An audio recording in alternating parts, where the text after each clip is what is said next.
92 परिच्छेद में नगर नार की व्याख्या कर रहे हैं।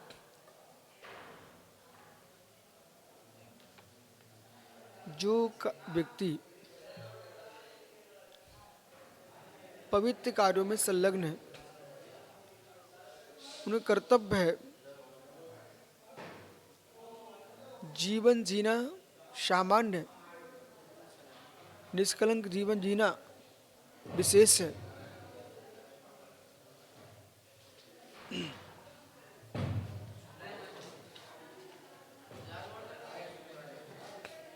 अरे यार तुम लोग हमारा समय बर्बाद नहीं करो, बैठ जाओ यहीं पर।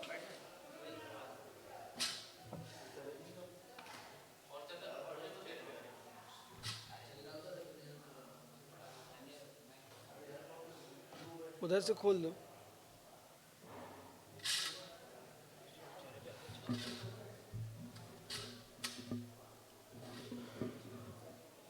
कल से पहले से व्यवस्था रखना ध्यान से।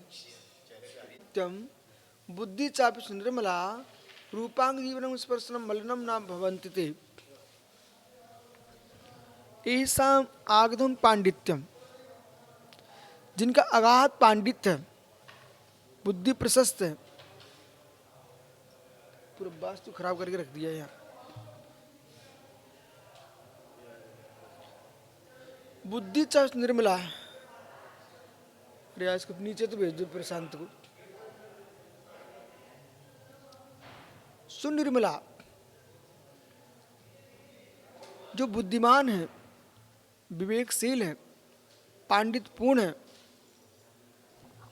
पांडित्य इस बात का नहीं कि हम पुस्तकें पढ़ना जानते हैं। पांडित्य ये बात नहीं है हम भाषा वैज्ञानिक हो चुके हैं, हम गणित शास्त्री हो चुके हैं, भौतिकी हो चुके हैं, रसायन शास्त्र पढ़ते हैं। ये पांडित्य नहीं है। ये तो शौशम है पकड़ने का। पांडित्य में जीवन विवेक कितना है, विवेक कितना है। बहुत सारे लोग विषय के पंडित हैं, विषय के पंडित हैं, लेकिन विवेक इतना से भी नहीं है। कहाँ बोलना चाहिए, कहाँ हंसना चाहिए, कहाँ बैठना चाहिए, किसके सामने कैसा व्यवहार करना चाहिए, इसका विवेक होना चाहिए। और नारियों के प्रति रुझाव कैसा है, वे सब मूर्ख लोग हैं। संपूर्ण ज्ञान शास्त्रों को जानते हुए भी जिनको अपने यश का बोध नहीं है, खुले मंच पर महिलाओं से बातें कर रहे हैं, आंखों आंखों में, खुले मंच पर लोगों से आंखों आंखों में बतिया रहे हैं, पंडित हैं, उन्हें अज्ञानी जीव है। जिससे तुम्हारा यश नष्ट हो रहा है, चारित्र नष्ट हो रहा है। तुम मोटी मोटी पुस्तकें लिखना जानते हो, लेकिन अपने चारित्र की रक्षा करना नहीं जानते हो। क्या लाभ तुमको पंडिताई से? बड़ी टीकाएं लिख डाली, ग्रंथ लिख दिए, ठीक है, सब कुछ तुमने कर लिया, परंतु एक आदत नहीं सुधार पा रहे हो, स्त्री प्रेम। अब जिसके मस्तिष्क में स्त्री प्रेम चल रहा है, उसकी पंडिताई कोई काम की नहीं है। एक स्त्री का सौम्य भी मर्यादा में जीना चाहिए उसे, ठीक है। यदि अपनी स्त्री को छोड़ करके अनेक जगह आंखें ले जा रहा है, वो अपयश को प्राप्त होता है। फिर साधु संतों को क्या प्रयोजन? साधु जनों को तो अपने दृष्टि नीचे करके अपना जीवन जीना चाहिए, ठीक है। क्या हंसी, क्या मजाक, क्या खेल, पलोड़े, डियमंडे, स्त्री से हास खेल पढ़ो, ये सब का नियम से प्रत्याख्यान होना चाहिए। यदि आपकी दृष्टि वहाँ जा रही है, आकर्षण बढ़ रहा है, उपदेश भी कर रहे हो, तो आपने देख लिया महिलाएं ज़्यादा बैठी हुई हैं, उधर तुम्हारा आकर्षण बढ़ रहा है, तो वहाँ पर संकालु जीव भी रहते सभा में और सज्जन जीव भी रहते हैं। सज्जन एक बार तुम्हारा रक्षा कर भी लेंगे, लेकिन संकालु तो कभी रक्षा नहीं करेगा। कुछ ऐसे लोग हैं जिनका स्वयं का जीवन विषयों से भरा हुआ है, तो वे कोने कोने में उन्हें वही दिखता है, समझ रहे ना? हर व्यक्ति में उनको शंका दिखती है और इसी बीच में आप पकड़े जाओगे, इसी बीच में आप पकड़े जाओगे। तो वहाँ ये आचार्य महाराज समझा रहे हैं कि तुम सुशील हो, सुबुद्धिमान हो, विवेकशील हो, तो मर्यादा में जीना सीखो। जितने लोग बाहर काम कर रहे हैं, ठीक है ना, घर से बाहर निकले हुए हैं, उनका कर्तव्य है बड़ी सिटियों में कुंवारे लड़कों को किराए पर कमरा नहीं देते, समझ रहे ना? उन पर उनको विश्वास नहीं रहता। विद्यार्थियों को रुकना तो एक अलग स्थान है तुम्हारे। तो व्यक्ति को साधु है, दो साधु हैं, उन पर विश्वास अधिक होता है। एकल विहारी है, उस पर विश्वास नहीं रहता। संघ है तो दो से ज़्यादा से अधिक उन पर विश्वास होता है। संघ के प्रति बहुत लंबी श्रद्धा होती है, समझ रहे नहीं? तो इसी प्रकार से जो व्यक्ति बार बार कोई काम भी करना है तो स्त्री प्रधान काम कर रहा है।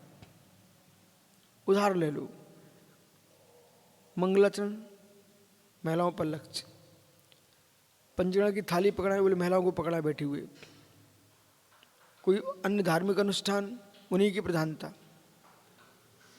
एक अभी नया रीति चली है, पंचगण में देवी देवता बनाते ना, तो सारे पंडितों की बुद्धि चरने चली गई, ऐसा लगता मुझे।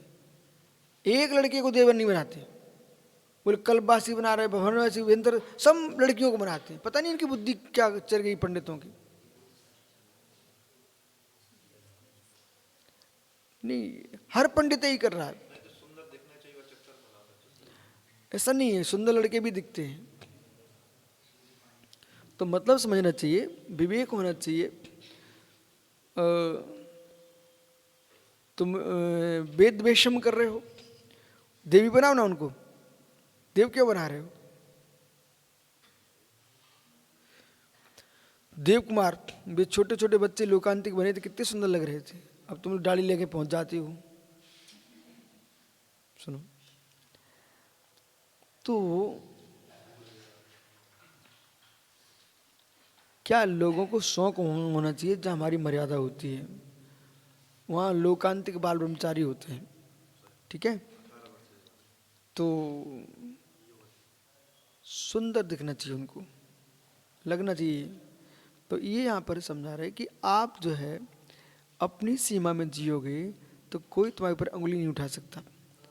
अपनी सीमा के बाहर जाओगे तो तुम बच नहीं सकते हो, बच नहीं सकते हो। ये कोई पढ़ने स्थान नहीं है, मतलब दुकान नहीं है कि लोगों को आकर्षण कराने के लिए कि आज हर दुकान पर स्त्रियों को खड़ा कर दिया गया है, लड़कियों को हर दुकान पर। तो क्या साधु संतों की सभा वो दुकान है बनिया की? एक तो लेट आना और फिर परेशान करना। और वहाँ पर जहाँ देखो अब संघों में दीदी माता जी, देखो आचार्यगण ये सोचें कि इससे प्रभावना फैल रही है। जब स्थान संकालू हो जाता है तो वह समझदार होना चाहिए। ए भोले, ये तब तक तुम्हारी बुद्धि अच्छी चल रही है जब तक किसी में राग नहीं है। और जिसमें राग हो जाए जगत में, राग होना जगत में, तो बेटा लोगों उनके बच्चे खिलाने लगते हैं।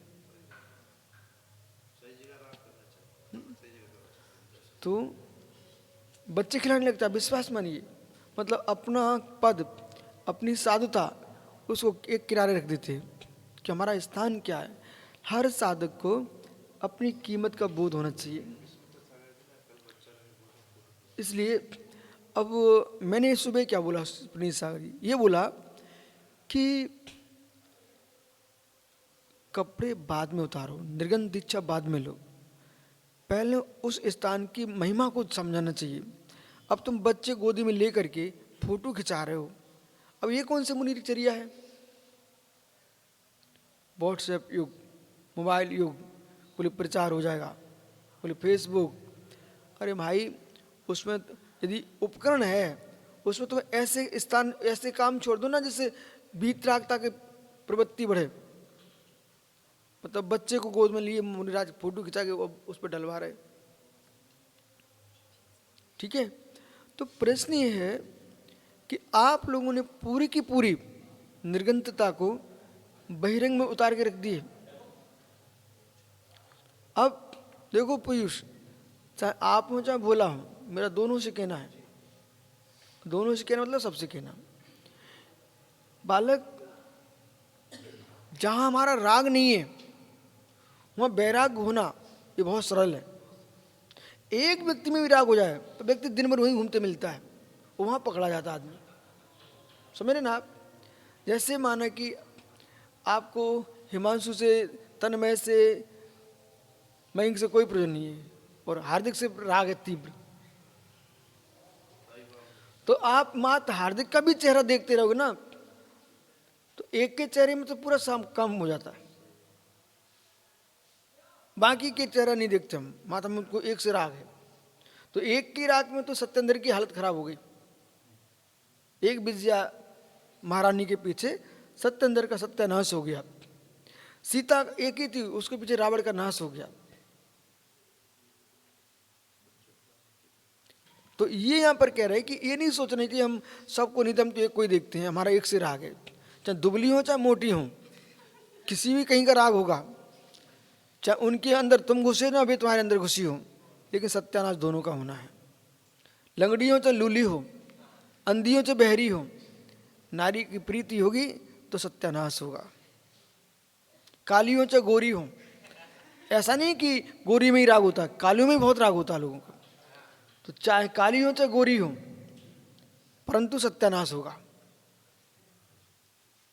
इसलिए आप लोग युवा मनीषी हो, ज्ञानी हो, ये मनीषपना तुम्हारा तभी तक समझ में आता है जब तक किसी की आंखों में तुम प्रवेश नहीं किए, अथवा तुम्हारी आंखों कोई दूसरा का चेहरा प्रवेश नहीं किया। इसलिए भगवान कह रहे हैं यहाँ पर आपको विवेक पूर्वक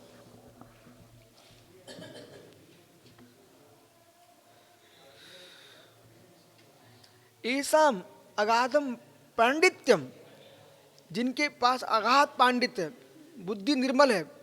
सुरज सागर जी, बुद्धि चाहे सुनिर्मला, जब तक कोई रागी है तो रागी नहीं आई तब तक हर व्यक्ति सामायिक करता है शांति से।